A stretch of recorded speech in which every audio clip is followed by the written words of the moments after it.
Before Federer and Nadal gave us elegance, before Djokovic chased records with ruthless precision, there was war. Not strategy, not sportsmanship, but war.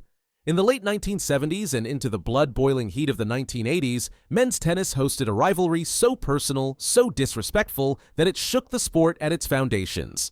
Jimmy Connors and John McEnroe didn't just hate losing, they hated each other. No fake smiles, no handshake truce.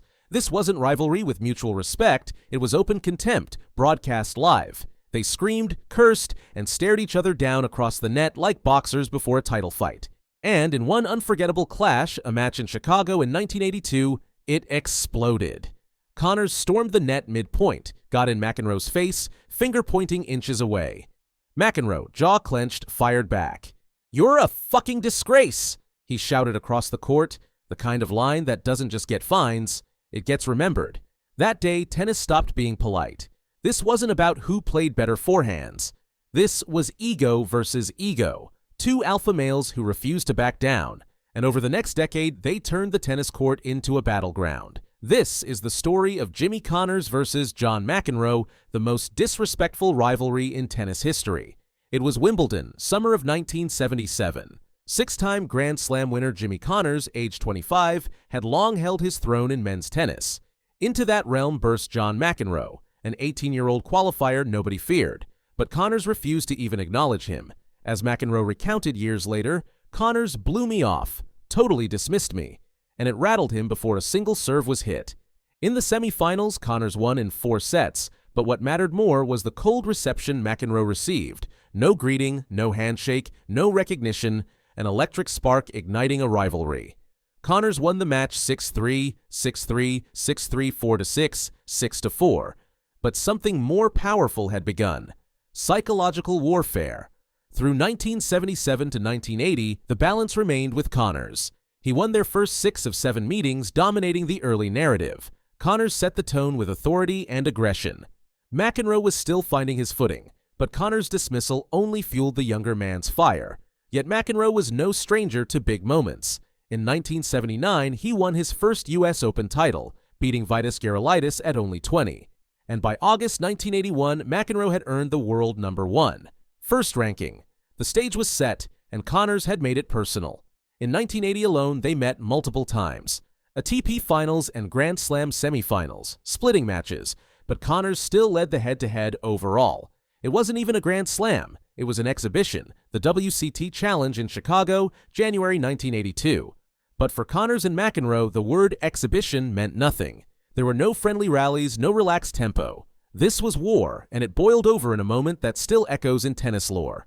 The match had already grown tense. Connors, furious at what he believed were McEnroe's deliberate stalling tactics, bouncing the ball too long, slow-walking to the baseline, snapped. In the deciding 5th set, after yet another delayed serve from McEnroe, Connors exploded. He didn't wait for the changeover. He charged across the net. Finger raised, face burning with rage, Connors got inches from McEnroe, nose to nose, shouting accusations. McEnroe didn't back down. The crowd was in stunned silence. Then came the moment that made headlines across the country. "You're a fucking disgrace!" McEnroe roared, eyes locked on Connors. "You think you're bigger than the game? You're not!" Officials rushed to the net to pull them apart. Connors still shouting, McEnroe still snarling. It was no longer about tennis. This was personal, venomous, unfiltered, and the fact that it happened during an exhibition match only proved the point. These two didn't just want to beat each other, they wanted to humiliate each other. That confrontation happened in a non-tour exhibition, and yet Connors played it as fierce as a Wimbledon final. McEnroe stayed largely calm, but journalists reported that the atmosphere was unlike anything they'd seen in tennis. June 1982, Wimbledon final. Connors, seeded 2nd, versus McEnroe, world #1. 1. The match is an epic 5-set thriller. 3-6, 6-3, 7-6, 7-5, 6-4. In the 4th set tiebreak, Connors faces match points. McEnroe appears nearly dominant, yet Connors scrambles, plays fearless, wins the breaker. The world watches Connors' fist pump, his face a mask of fury. He wins the championship, and in many ways, McEnroe's composure died on that court. Following the match, reporters characterized their relationship as never before seen in tennis, a collision at full velocity. Connors reasserted his dominance, both as champion and as provocateur. Beginning in mid-1983 through 1986, McEnroe stormed through Connors. He claimed 11 consecutive wins, including a total demolition in the 1984 Wimbledon final, 6-1, 6-1, 6-2, in just 80 minutes, one of the most dominant performances ever. That year, McEnroe was in rare form, finishing the season with an 82-3 record, widely regarded as the pinnacle of tennis dominance, even compared to Federer, Nadal, or Djokovic. McEnroe's temperament only intensified. Known as Super Brat, he hurled obscenities and accusations at officials. Connors dug in, resenting the theatrics. Off-court, they rarely made eye contact. Connors avoided even staying in the same hotel. A handshake meant pressure. Literally, Connors pressed his grip so hard McEnroe winced. Press accounts at the time called it America's most riveting rivalry. Like a World Heavyweight Championship fight, said Lakers executive Jeannie Buss of their exhibition event in 1984. It drew more attention than a Muhammad Ali face-off and rivaled the atmosphere at Madison Square Garden. That same year, in the U.S. Open semifinals, McEnroe again defeated Connors in straight sets en route to another major crown. The sport buzzed. Connors, once dominant, now seemed outclassed by McEnroe's artistry and anger-fueled precision. Connors never conceded easily. Fans noted he suffered through McEnroe's volleys but stood defiant. After one such match, a New York crowd even turned from boos to cheers when McEnroe embraced a fan remark, "You may not like me, but I sure like you." After 1986, the rivalry lost steam. McEnroe's career faced injuries and personal struggles. Connors aged more gracefully, and their clashes dwindled. Only 3 more meetings between 1987 and their final tour-level match in 1991, which Connors won 6-3, 6-3 at Toulouse. By their last match, McEnroe led 2014 in head-to-head. They were tied 7-7 in finals, excluding one walkover, and split 2 WCT finals 1-1. Still, even in vintage matches later on, the emotional undercurrent remained. In practice sessions at the U.S. Open years later, fans would gather just to see the electricity reignite. Even off tour, these two could still make sparks. Their battles weren't only matches, they were psychological wars. Connors refused courtesies. No greeting, no handshake, sometimes no acknowledgement at all. McEnroe used insults, tantrums, verbal aggression. Connors called him an arrogant brat. McEnroe called Connors stubborn, merciless, and a disgrace to authority when officials didn't rule in his favor, a phrase he shouted frequently, though exact wording varies in stories. Yet beneath the bile lay mutual respect. Connors once remarked, "We were fire and fire. We were so similar." McEnroe called their rivalry two alpha males just going totally crazy. Jimmy Connors won 8 Grand Slam singles titles to McEnroe's 7. Connors claimed 109 career titles to McEnroe's 77. But where Connors represented grit, raw power, blue-collar rebellion, McEnroe brought artistry and volatile brilliance.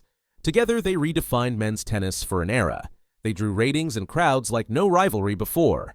As Jeannie Buss said, the 1984 head-to-head exhibition literally outsold major boxing and ticket revenue. Turning tennis into an arena sport powered by spectacle, their feud forced tennis to adapt. A code of conduct was introduced around 1980, largely due to outbursts like McEnroe's, Connors' vulgar taunts, and the unraveling gentleman's decorum on court. By the time their careers wound down, and Connors finally broke their tie in 1991, it was clear. This was not a friendship masked in rivalry. It was raw, inexhaustible disdain wrapped in brilliance. There was no redemption arc. They never reconciled publicly. They never toured together. Their rivalry remains one of bitter pride and unrelenting competitiveness. Yet that same bitterness fueled a golden era. Connors' relentless baseline, McEnroe's explosive serve and volley, their acerbic conflict off-court, and fiery tension each time they met. It was unsporting at times, disrespectful often, but always compelling. In the pantheon of tennis rivalries, Borg-McEnroe, Sampras-Agassi, Federer-Nadal, none brought quite the personal hostility of Connors versus McEnroe. Others shared fierce competition, but Connors and McEnroe turned competition into personal combat, emotionally charged, bristling, unforgiving. And that's why, to this day, many call it the most disrespectful rivalry in tennis history. They remain legends, their names forever linked. But it is their conflict, the distrust, the insults, the explosive confrontations that shaped a narrative larger than tennis itself. Because sometimes the greatest rivalries aren't about respect. They are about raw emotion, disdain, and the drive to prove superiority. Not just in sport, but in identity. If you are tired of feeling stuck in your tennis journey, training hard but not seeing real results, struggling with injuries, inconsistency, or feeling like you're not reaching your true potential, is because you're not doing what the pros do. The difference between staying where you are and playing like a pro isn't just talent, it's having the right system, mindset, and support. That's exactly why I created the Tennis Motivation Academy, for players who refuse to settle. If you're serious about leveling up, this is your shortcut. You'll get the Become a Pro Player Guide, so you train with the same structure as top athletes. Elite fitness routines, so you move faster, hit harder, and outlast your opponents. Injury prevention system, because pain shouldn't hold you back. A private community of winners, because who you surround yourself with matters. Spots are limited and doors won't stay open forever. If you keep doing what you've always done, you'll keep getting the same results.